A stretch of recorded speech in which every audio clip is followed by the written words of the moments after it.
ॐ नमः सिद्धेभ्यः। ॐ नमः सिद्धेभ्यः। ॐ नमः सिद्धेभ्यः।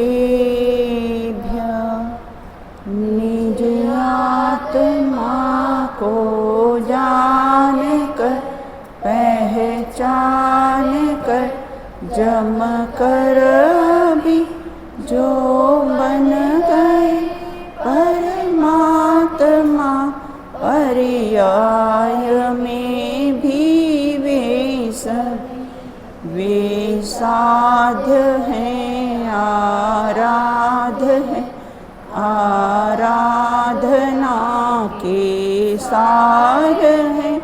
ओ नमन उन जिन देव को जो भव जलधि के पार हैं जो भव जलधि के पार हैं। जिनवर कानय चक्र अहो यह मोहति मीर का करे विनाश। भेद ज्ञान की दिव्य ज्योति से शोधात्म का करे प्रकाश। एक अखंड भेद त्रिकाली गायक ध्रुव चैतन्य स्वभाव।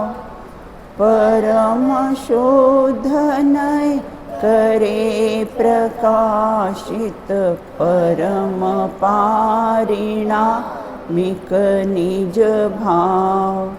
परम पारिणामिक निज भाव।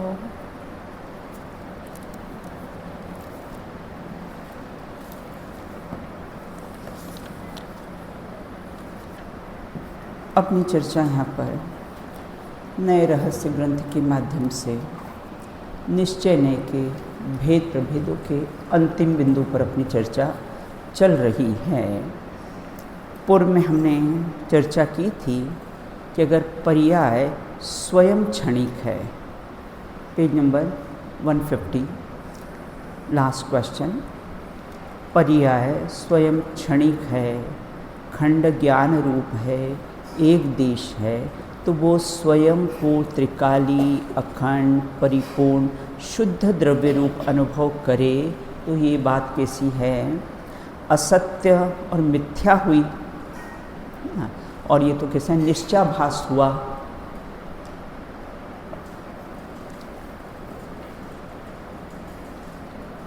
हाँ, प्रश्न समझ में आया? हाँ, आस्था बताइए। पर्याय है वे वास्तव में द्रव्य स्वभाव का अनुभवन करती है, उसे अपने लक्ष्य में लाती है। इस अपेक्षा से इस अपेक्षा से जो पर्याय है उसे शुद्ध कहा है। हाँ बिल्कुल ना, सिंपल सी बात है कि एक देश शुद्ध निश्चय ने जो कैसी है अशुद्ध है ना, मतलब पर्याय तो स्वयं क्षणिक है और वो कैसे हैं? वो एक देश शुद्ध निश्चय ने अर्थात सम्यक दृष्टि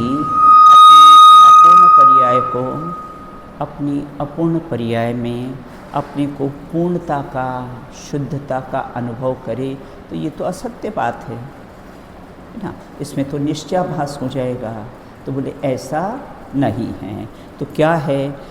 जिसमें जो अहमपना करता है स्वयं को वैसा ही अनुभव करता है। अगर सम्यक दृष्टि ने अपने को परिपूर्ण ज्ञायक शुद्ध अनुभव किया है ना, तो उसके अनुभव में वैसा ही आत्मा कैसा है आता है।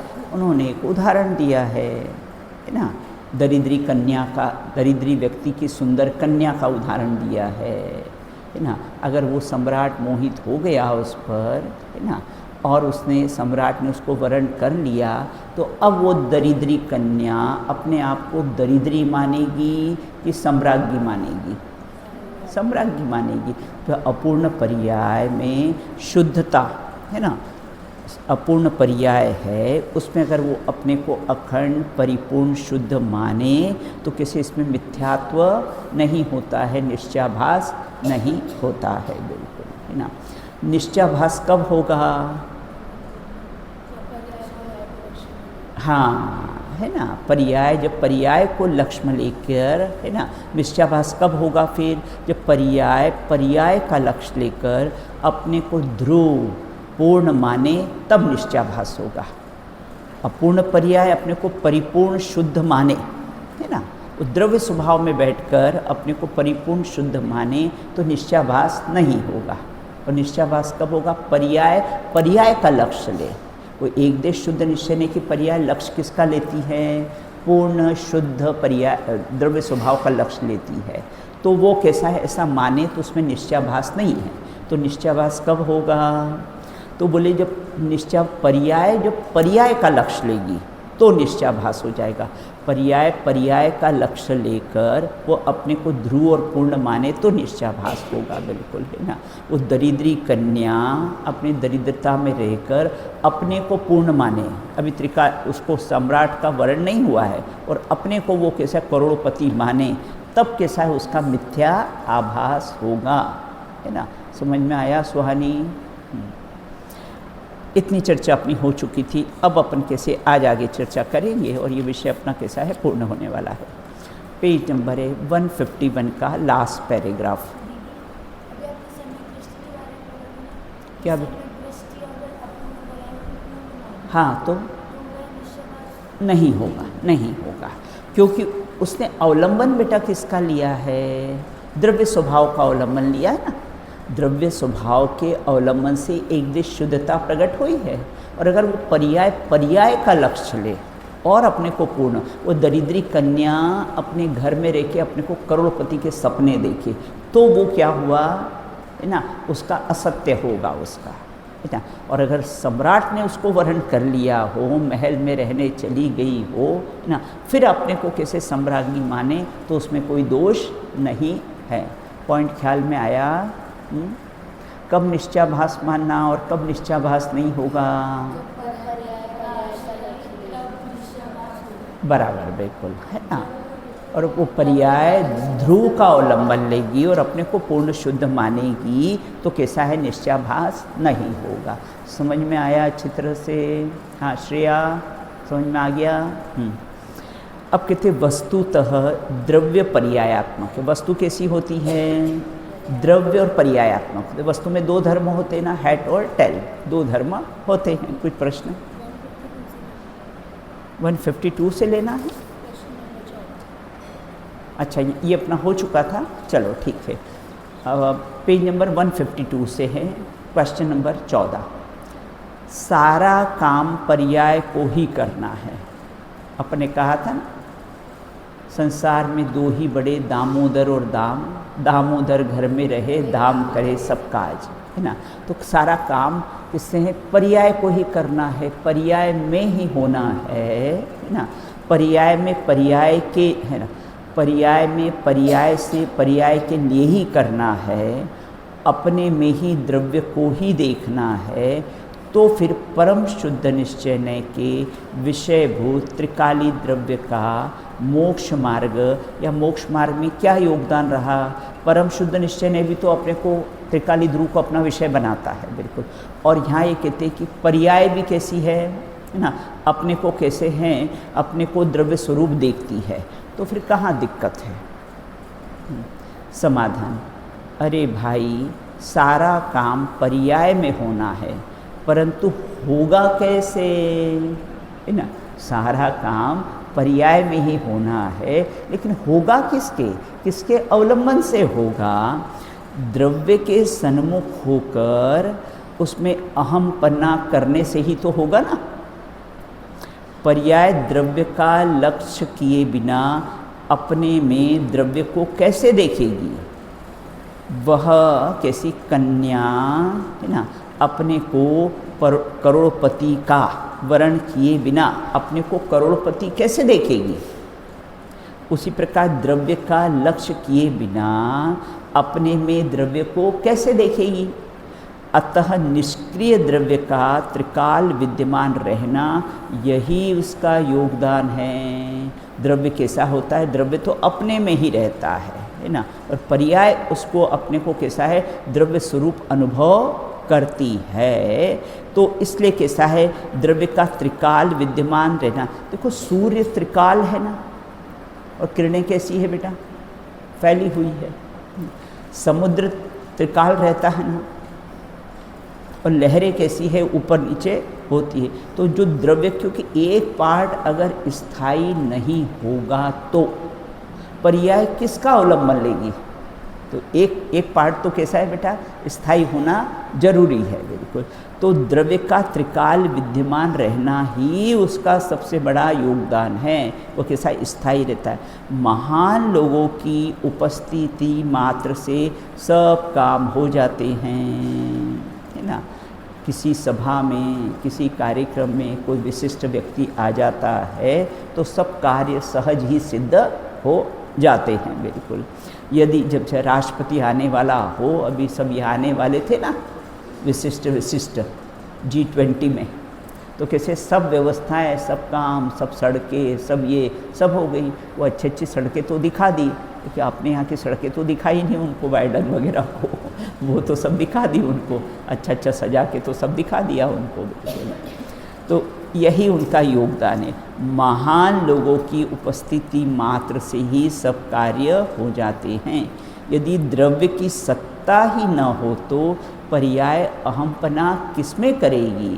वो कोई करोड़पति नहीं हो तो वो गरीब की कन्या किसके गले में वरमाला डाल के अपने को करोड़पति मानेगी, है ना। तो इस प्रकार से पर्याय अपना अहमपना किसमें करेगी, अपने को द्रव्य रूप कैसे देखेगी। कोई ना कोई तो एक स्थायी पार्ट होना चाहिए ना। अतः मोक्ष मार्ग में द्रव्य और पर्याय दोनों का अपने अपने स्वभाव के अनुसार योगदान रहता है बिल्कुल। प्रश्न कहाँ से उपस्थित हुआ था, स्वस्तिका राजी, कहाँ से उपस्थित हुआ था। ये काम जब सारा पर्याय ही करती है तो परम शुद्ध निश्चय ने का जो विषय त्रिकाली ध्रुव भगवान आत्मा की क्या जरूरत है। तो यहाँ कहते जरूरत इसलिए है कि वो पर्याय अहमपना किस में करेगी, क्योंकि पर्याय तो क्षणिक है, तो अहमपना किस में करेगी। तो एक तो त्रिकाली ध्रुव स्थायी तत्व कैसा है, रहना चाहिए बिल्कुल ना। तो इस प्रकार से, लेकिन दोनों का अपना, वस्तु में दो धर्म पाए जाते ना, द्रव्य स्वभाव और पर्याय स्वभाव। हम ऐसा नहीं कहते मात्र द्रव्य स्वभाव या मात्र समुद्र या मात्र लहरें, मात्र सूर्य या मात्र किरणें, वो नहीं। प्रमाण के विषय में दोनों वस्तु है ना। प्रमाण के विषय में सामान्य विशेषात्मक तदर्थो विषय, है ना, सामान्य और विशेष। सूर्य कैसा है, सामान्य है, किरणें उसकी कैसी है, विशेष, और दोनों को मिलकर इज इक्वल टू सूर्य। सूर्य प्लस लहरें इज इक्वल टू सूर्य, है ना। अब यहाँ ये कहते हैं आपने कहा है कि आत्मा स्वयं ध्यान है, स्वयं ध्येय है, तो क्या मोक्ष हमारा ध्येय नहीं है। प्रश्न कितना अच्छा है।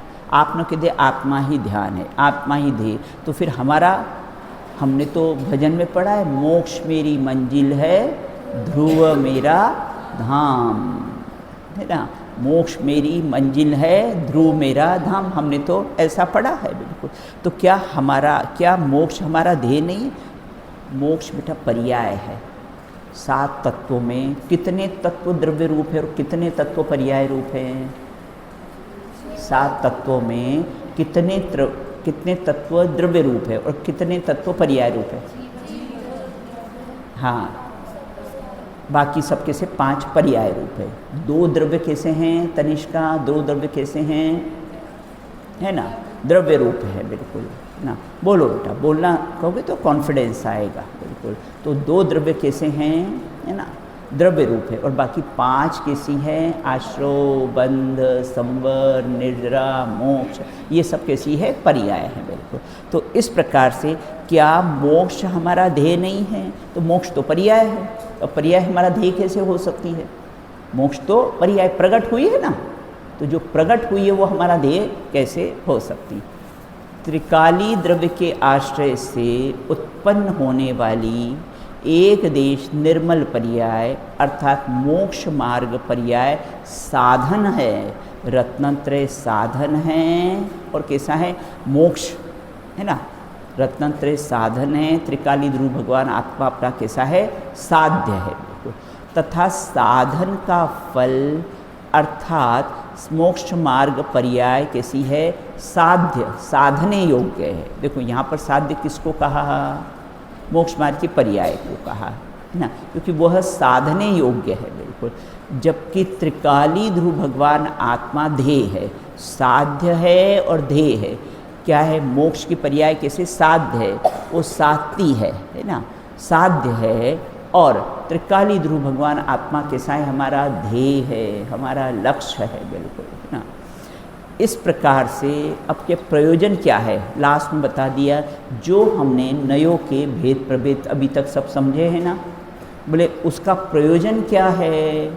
इस प्रकार से निश्चय नय के भेद प्रभेदों को समझकर परम शुद्ध निश्चय नय का अवलंबन लेकर साक्षात शुद्ध निश्चय नय के विषयभूत मोक्ष दशा का पुरुषार्थ प्रकट करना ही ये श्रेयस्कर है।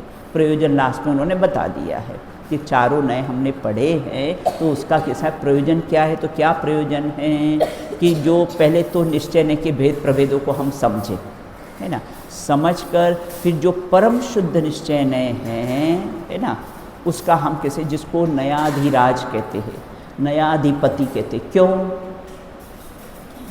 परम शुद्ध निश्चय को नयाधिपति, नयाधिराज क्यों कहा है? हाँ, ये किसी के द्वारा निषिद्ध नहीं होता, कोई उसका निषेध करने वाला नहीं है बिल्कुल, है ना। तो इस प्रकार से निश्चय नय के पहले भेद प्रभेद को समझना, है ना, समझकर जो परम शुद्ध निश्चय नय का विषय त्रिकाली ध्रुव भगवान आत्मा है, उसका जब अवलंबन लेंगे तब साक्षात निश्चय नय के विषय भूत, है ना, मोक्ष दशा प्रकट हो जाएगी। 3 बातें आई है, पूरे इसका निष्कर्ष उन्होंने दे दिया है कि हमके निश्चय नय के भेद प्रभेद को समझने से अपने को क्या लाभ है। तो क्या लाभ है? हाँ, अनुज्ञा क्या लाभ है? 3 पॉइंट आए हैं उसमें। हाँ,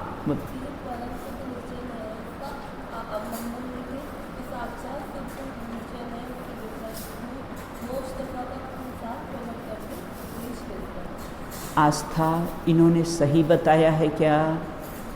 तो फिर सही क्या है? सुनना, मैं आपसे अनुज्ञा फिर से पूछूंगी, है ना। ये अपने को याद होना चाहिए कि मेन अपना प्रयोजन क्या है इसका, निश्चय नय के भेद प्रभेद पढ़ने का। हाँ बोलो बेटा।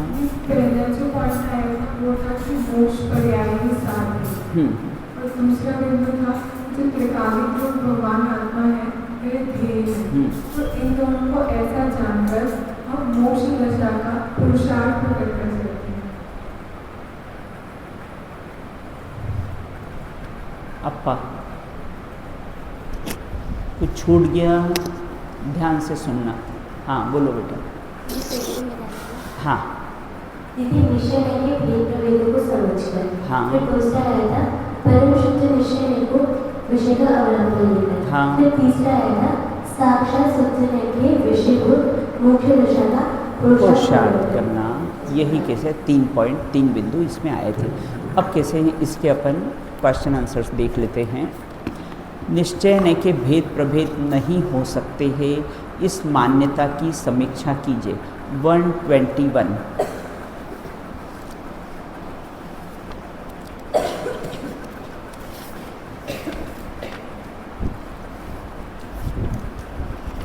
देखो, यहाँ से जो पंचाध्यायीकार लिखते ना, यहाँ से इसका आंसर शुरू होगा। निश्चय नय के भेद हो ही नहीं सकते, न तथा, ये पंचाध्यायीकार ने कहा है। तो यहाँ से लेकर कैसा है, यहाँ तक 122 का जो फर्स्ट पैराग्राफ है ना, ज्ञान का अपराध घोषित करते हैं। निश्चय नय के भेदों की आवश्यकता का प्रतिपादन करते हुए चारों भेदों को स्पष्ट कीजिए। बिल्कुल ये 122 और 123 बिल्कुल है ना, यहाँ से बिल्कुल है ना 122।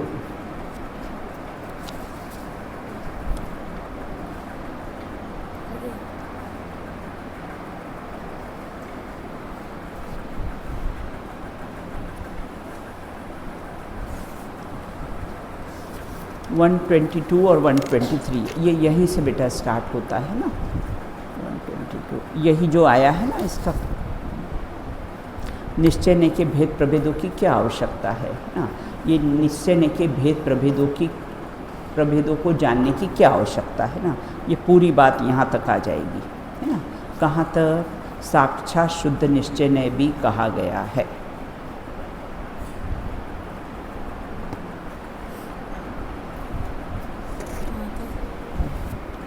हाँ 122 और 123 में भी इसका आया है उल्लेख बिल्कुल। 123 में भी कैसा है कि इनको जानने की क्या आवश्यकता है बिल्कुल है ना। तो ये यहाँ से जो 4 बिंदु अपने आए ना 1 2 3 4 वो भी कैसा है इसमें आएगा बिल्कुल। अब आगे, यदि निश्चय ने के भेद न किए जाए तो क्या हानि होगी?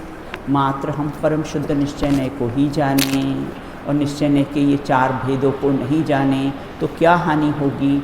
143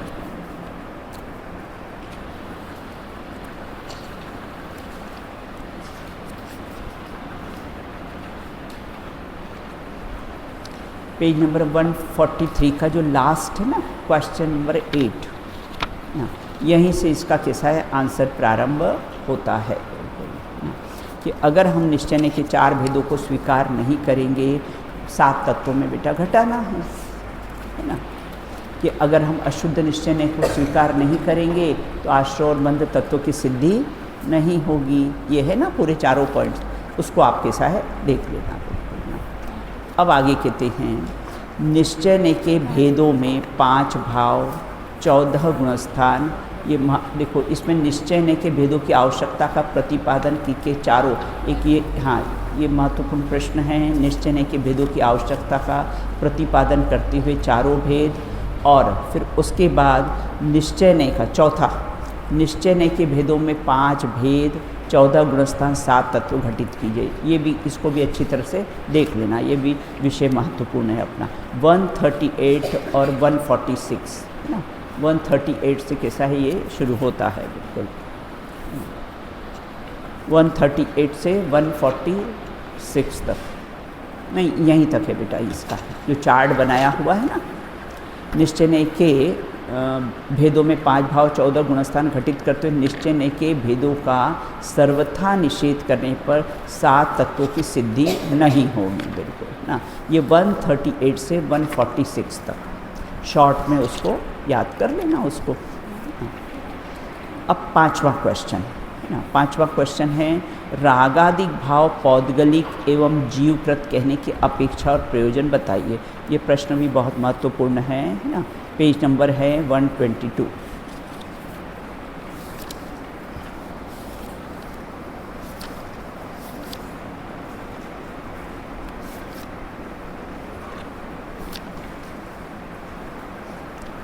का जो लास्ट है ना 122 पेज नंबर पर लास्ट, रागादिक भाव जीव जनित है या कर्म जनित है।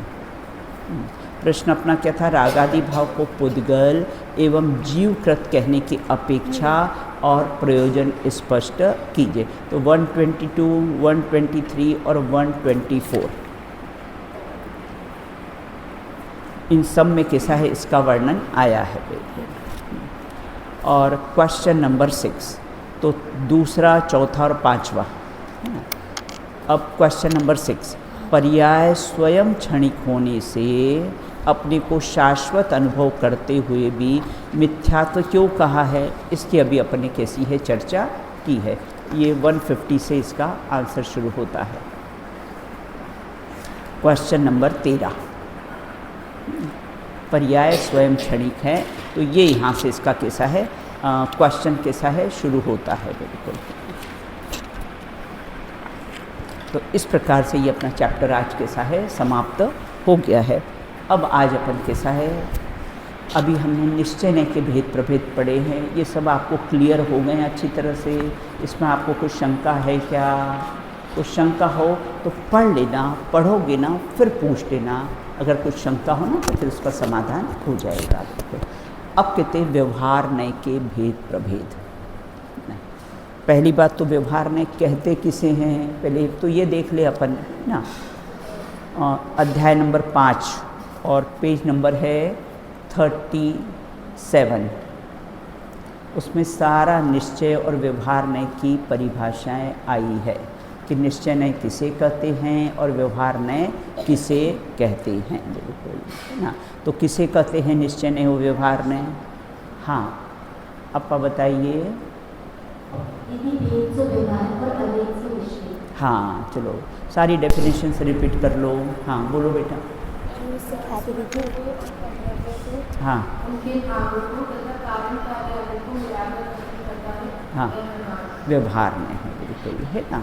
ये डेफिनेशन याद रखना बेटा, जैसे अपने नई की डेफिनेशन आप लोगों ने याद रखी ना, अनिराकृत प्रतिपक्षो, उसी प्रकार से निश्चय नय और व्यवहार नय की कभी डेफिनेशन को हैं, क्योंकि ये संपूर्ण है। जो स्वद्रव्य को परद्रव्य को, उसके 3 पॉइंट आए, स्वद्रव्य और परद्रव्य को, उनके भावों को और उनके कारण कार्य आदि को किसी को किसी में मिलाकर निरूपण करता है, उसको क्या कहते हैं? व्यवहार नय कहते हैं बिल्कुल। हाँ चलो बताओ और किसे कहते हैं व्यवहार नय?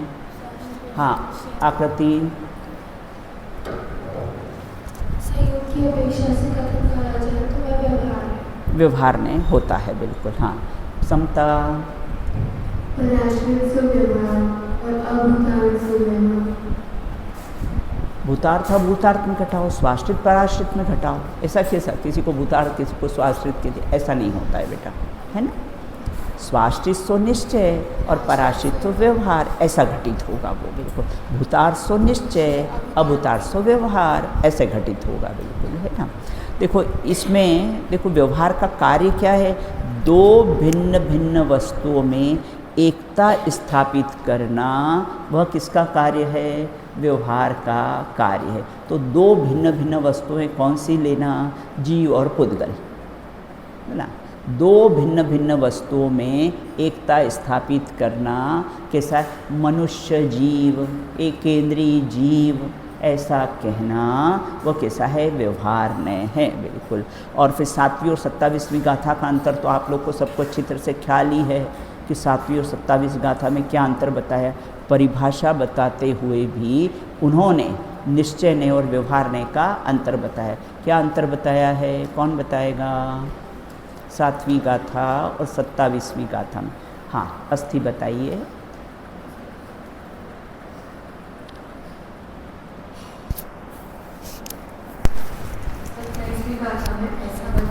हाँ कि जो व्यवहार नय है वह कहता है हाँ कि जीव और देह एक ही है। हाँ और निश्चय नय कहता है कि जीव और देह कदापि एक नहीं हो सकते। बहुत बढ़िया। और 7वीं गाथा में बताया कि ज्ञानी के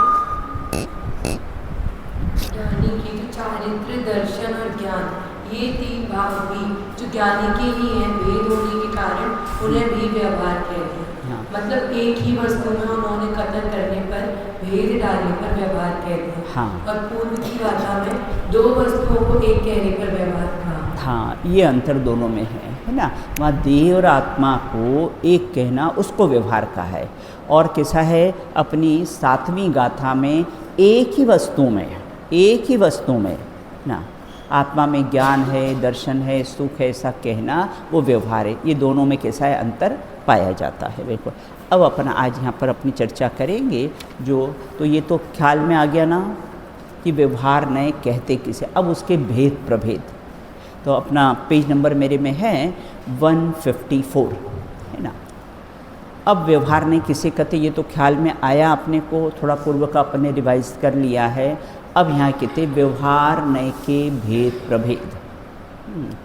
तो यहाँ ये कहते हैं, देखो अब इसमें अपना है ना चार्ट में व्यवहार रह के भेद प्रभेद ना।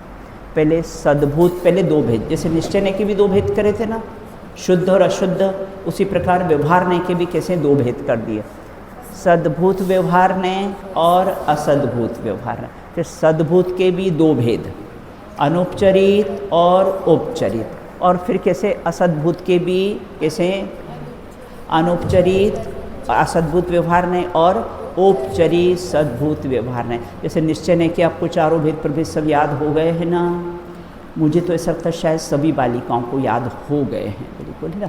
उसी प्रकार ये व्यवहार ने के भी कैसे हैं, चारों भेदों को कैसा याद, उदाहरण इसके याद रखोगे आप, है ना, तो आपको कोई कंट्रोवर्सी नहीं होगी, आपको बराबर कैसा है ख्याल आ जाएगा, बिल्कुल। अब कहते हैं निश्चय ने के समान व्यवहार ने के भी मुख्यतः दो भेद कैसे हैं कहे हैं। हमें अपने लौकिक जीवन में भी अपने से अत्यंत भिन्न वस्तुओं में संबंध स्थापित करना पड़ता है, बिल्कुल है ना। हमसे जो भिन्न हैं, देह हमसे भिन्न हैं, फिर भी कैसा है हमको उससे संबंध स्थापित करना पड़ता है। पुत्र पुत्रादिक हमसे दूर है, फिर भी कैसा है मेरा पुत्र, मेरी पत्नी, ऐसा सब संबंध स्थापित करना पड़ता है, बिल्कुल। जो भिन्न हैं उनसे भी कैसा है, अत्यंत भिन्न है। मकान इत्यादि अत्यंत भिन्न है, फिर भी कैसा है ये मेरा घर है, कहने में दोष नहीं है, मानने में दोष है। कहने में तो यही कहोगे ना ये मेरा घर है, हाँ? ये मेरे पुत्र पुत्रादिक है, कहने में तो कहेंगे, लेकिन मानने में दोष सब मान्यता का, मान्यता मतलब मिथ्यात्व ना। तो इस प्रकार से हमें अपने लौकिक जीवन में भी अत्यंत भिन्न वस्तुओं से संबंध स्थापित करना पड़ता है। अभेद वस्तु में भेद है ना, अभेद वस्तु में भी भेद करके ही उसे समझना और समझाना पड़ता है। भारत एक अखंड है, फिर भी है ना, हम एमपी वाले, हम यूपी वाले, हम राजस्थान वाले, ऐसा कहना पड़ता है। आकाश एक अखंड द्रव्य है, फिर भी समझने के हिसाब से छह द्रव्य की उपस्थिति के हिसाब से ये लोकाकाश है और ये अलोकाकाश है, जबकि अखंड है ना। ऐसा कोई विभाजन अपन कर सकते हैं, ये हिंदुस्तान का आकाश है और ये पाकिस्तान का आकाश है, वो तो गवर्नमेंट ने एक रूल बनाया, जिसकी धरती उसका आकाश ना। तो इसलिए वो कोई भी फ्लाइट अपने यहाँ से निकाल नहीं सकते अपनी परमिशन के बिना। तो इस प्रकार से अखंड वस्तु में भेद करके समझाना और समझना और समझना पड़ता है, वो सब व्यवहार नहीं की। अभेद वस्तु में भेद डालना, भेद सो व्यवहार, अभेद सो निश्चय। तो अभेद वस्तु में समझने और समझाने की दृष्टि से कहा जाता है आत्मा ज्ञान वाला, आत्मा दर्शन वाला, आत्मा सुख। नहीं तो महिमा कैसे आएगी, है ना। विशेष का बखान नहीं करेंगे ना तो बेटा कैसा है, महिमा नहीं आएगी अपनी। इसलिए समझना और समझाना पड़ता है। इसी आधार पर जिनागम में व्यवहार ने के दो भेद कहे। असद्भूत, एक एक शब्द का अर्थ, असद्भूत क्यों कहा, व्यवहार क्यों कहा, नय क्यों कहा, औपचरित क्यों कहा, अनुपचरित क्यों कहा, वो सब एक एक बिंदु पर अपन कैसे हैं विचार करेंगे। तो यहाँ ये कहते हैं कि असद्भूत व्यवहार ने और सद्भूत व्यवहार ने, पहले तो दो भेद कर दिए है ना। सद्भूत, हाँ राजी, क्या दो भेद किए हैं, क्या दो भेद किए हैं, हाँ असद्भूत और कैसा है सद्भूत, है ना। असद्भूत और सद्भूत व्यवहार ने के पहले कैसे हैं, दो भेद किए हैं। समय सार की 27वीं अभी अपने जो पढ़ा है ना, देह और जीव और देह दोनों को एक कहना व्यवहार ने का विषय है। क्योंकि व्यवहार ने को अपने एक एक शब्दों में समझा है ना। क्या समझा है व्यवहार और निश्चय को अपने, ऐसा ऐसा है नहीं, वो क्या हुआ व्यवहार, और ऐसा ही है, देह और आत्मा एक है नहीं, है ना।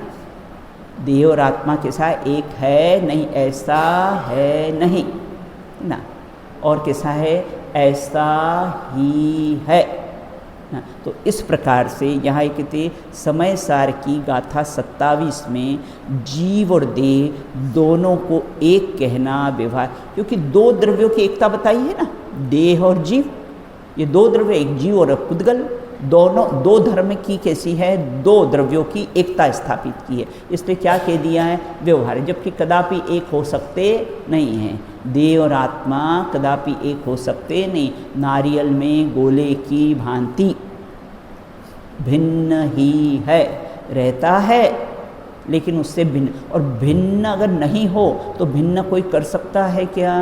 कौन से बॉडी बिल्डर को लाएं जो उससे कैसा है भिन्न करे, बिल्कुल। तो इस प्रकार से यहाँ कहते हैं आत्मा में है ना, 7वीं गाथा, ये 27वें 7वीं गाथा में ज्ञान दर्शन चारित्र ऐसा कहना व्यवहार है, मतलब एक ही द्रव्य में भेद करना उसको भी बेटा व्यवहार कह दिया है, और दो द्रव्यों में संबंध स्थापित करना उसको भी कैसा है व्यवहार कह दिया। यही 7वीं और 27वीं गाथा में कैसा है अंतर पाया जाता है। आपको एग्ज़ाम्स में क्वेश्चन आए कि 7वीं 27वीं गाथा में क्या अंतर है, तो पहले दोनों की बात बताना, फिर अंतर डालकर फिर अंतर बताना ना, तो विषय कैसा स्पष्ट होगा वो, बिल्कुल। ऐसा कहना व्यवहार कहा गया है, इसी आधार पर व्यवहार न के उक्त दो भेद किए गए हैं, बिल्कुल है ना। व्यवहार न के जो दो भेद किए ना, उपचरित और अनुपचरित, एक निकटवर्ती और एक दूरवर्ती, बिल्कुल है ना। निकटवर्ती मतलब एक ही वस्तु में भेद करना वो निकटवर्ती है, और दो वस्तुओं में संबंध स्थापित करना वो कैसा है दूरवर्ती है, बिल्कुल। आलाप पद्धतिकार आचार्य देवसेन जी देव द्वारा ये संस्कृत टीका लिखी गई जिसका नाम है आलाप पद्धति। तो आलाप पद्धति में ये बेटा सूत्र ग्रंथ है, जैसे अपने तत्वार सूत्र कैसा है सूत्र ग्रंथ है ना, तत्वार सूत्र कैसा है सूत्र ग्रंथ है, उसी प्रकार से ये आलाप पद्धति है, यह भी कैसा है सूत्र ग्रंथ है, और आचार्य देवसेन जी द्वारा ये संस्कृत टीका है ना। तो आलाप पद्धति में भिन्न भिन्न वस्तुओं में संबंध स्थापित करने को क्या कहा है, असद्भूत व्यवहार ने कहा गया है, बिल्कुल। असद्भुत क्यों कहा है, सत्य है ही नहीं, दो है ना, दो मनुष्य जीव हमने ऐसा कह दिया है ना, तो दो द्रव्यों में कैसा है संबंध स्थापित कर लिया है, तो कैसा असद्भूत है। तथा एक ही वस्तु में भेद करने को, बस सिंपल सद्भुत और असद्भुत की बात जान लो, जहाँ दो वस्तु में संबंध स्थापित किया वो असद्भुत, क्योंकि है ही नहीं, है ही नहीं, देह और आत्मा एक है ही नहीं, फिर भी कहना है ना, फिर भी कहना बहिरात्मा अंतरात्मा परमात्मा सब ऐसे कैसे भेद करके कहना, तो वो कैसा है असद्भूत है, बिल्कुल है ना। और क्या कहा है सद्भुत, आत्मा को ज्ञान, मतलब एक ही वस्तु में, बस सिंपल सा पॉइंट याद रख लो कि तो 4 पॉइंट आपको याद हो जाएंगे। दो भिन्न वस्तु में अभेद स्थापित करना वो क्या हुआ असद्भुत हुआ, और एक ही वस्तु में भेद करना वो क्या हुआ सद्भुत हुआ। 2 पॉइंट तो क्लियर हो गए ना, सद्भुत असद्भुत किसे कहते हैं। उक्त दोनों नाम उचित और सार्थक है, बस यहाँ पढ़ के मैं समाप्त करती हूँ, समय अपना हो गया है। उक्त दोनों नाम उचित और सार्थक है, कौन से दोनों नाम, असद्भुत और सद्भुत, बिल्कुल, क्योंकि दो वस्तुओं में वास्तव में कोई संबंध ही नहीं है, जीव और पुद्गल में कोई संबंध नहीं, नास्ति सर्वोपि संबंध, उसमें कोई संबंध नहीं, फिर भी संबंध स्थापित करना वो असद्भुत है ही नहीं ना। और फिर भी प्रयोजन उसके संबंध में स्थापित करना वह असद्भुत और अविद्य। फिर भी क्यों संबंध स्थापित किया है, फिर भी क्यों संबंध, मनुष्य जीव एक इंद्रिय जीव दो, क्यों कहा है, अरे भैया अहिंसा परमो धर्म का पालन नहीं होगा। आस्था पॉइंट ख्याल में आया, किस प्रयोजन से कहा है ना, दो द्रव्य को एक कहा है, हमने चींटी को कैसा है मार दिया, किसी की कैसी है हत्या कर दी है, तो फिर क्या कहा, बोले आत्मा और देह तो भिन्न है, तो यहाँ अहिंसा परमो धर्म का पालन होगा क्या? नहीं होगा ना। इसके किस प्रयोजन से भेद किए हैं, किस प्रयोजन से असद्भुत व्यवहार ने को दो द्रव्यों में एकता बताई है? क्योंकि अहिंसा परमो धर्म का पालन नहीं होगा। आगम में उदाहरण आया ना, जैसे चींटी को कोई मसल देता है ना, अन्य मत कैसे मसल देते हैं, बड़े बड़े कीड़ों को भी पैर से कैसे ट्रेन में जाओ ना दिखे तो तुरंत मसल देंगे उनको, बिल्कुल ना। कौन जीव माने, है ना। और अगर जीव नहीं मानेंगे ना तो क्या ऐसी पर्यायों में जन्म हो जाएगा जहाँ अपने को कोई जीव ही नहीं मानेगा। काट के, फ्राई करके, बॉईल करके सब खा जाएंगे, बिल्कुल आलू वगैरह में, बिल्कुल, है ना। यहाँ आप लोग आए हो ना तो कम से कम आलू का भगवान के मंदिर में हाथ जोड़ के अभक्ष का तो बेटा त्याग कर ही देना।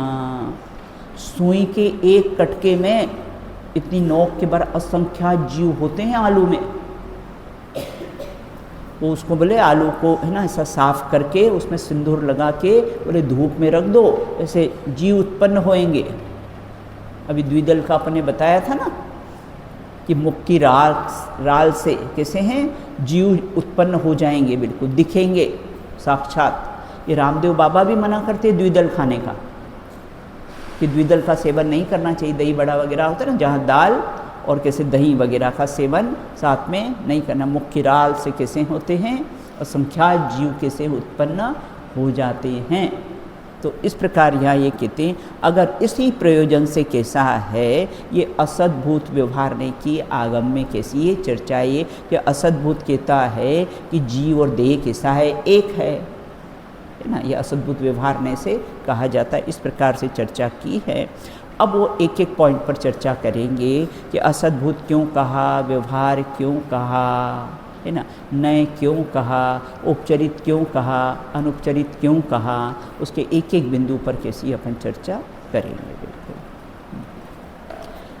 एक वो वाला अपन ने बेटा पढ़ा था ना, नय को न लेस पर मान को न परवेश, विक्षेप के वंश को विध्वंस हो तो जातु है, जे वस्तु साधक है ते हूँ तहाँ बाधक, बाकी राग द्वेष की कथा की कौन बात है, बाकी राग द्वेष की कथा की कौन बात है।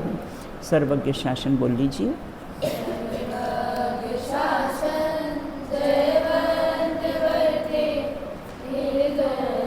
शासन जयवंत वर्ते, हरे पर की निंदा प्रशंसा स्वयं की, करते समय की बुद्धि न खोवे,